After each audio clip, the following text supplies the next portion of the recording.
ఇంట్లో నిమ్మ చెట్టు అనేది ఉండవచ్చా?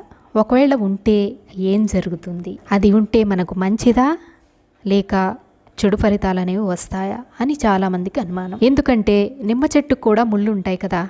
ఇంట్లో ముళ్ళు ఉండే చెట్లు అనేవి ఉండకూడదని అంటూ ఉంటారు. అందువల్ల చాలామందికి ఇది సందేహంగా ఉంటుంది. కానీ అందరం ఒక విషయం అనేది గుర్తుపెట్టుకోవాలండి. ముందుగా చెప్పుకోవాల్సింది ఏంటంటే నిమ్మ చెట్టు ఇంట్లో ఉండవచ్చు. ఎందుకంటే అది దేవతా వృక్షం, ఔషధాలకు నిలయం. అలాగని దేవతా వృక్షాలన్నీ ఇంట్లో ఉండవచ్చా అంటే అన్నీ ఉండకూడదు. ఇంట్లో ఉంచుకోగలిగిన దేవతా వృక్షం అంటే నిమ్మ చెట్టు. ఈ చెట్టు అమ్మవారికి ఎంతో ప్రీతిపాత్రమైన వృక్షం అండి.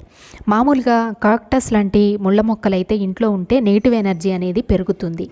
కానీ ఈ నిమ్మ మొక్క ఇంట్లో ఉన్నట్టయితే పాజిటివిటీ అనేది పెరుగుతుంది. అలాగే ఎన్నో రకాల చెడు శక్తుల్ని ఇది నిర్మూలిస్తుంది. అందువల్ల ఎలాంటి సందేహాలు లేకుండా మీరు నిమ్మ మొక్కను పెంచుకోవచ్చు.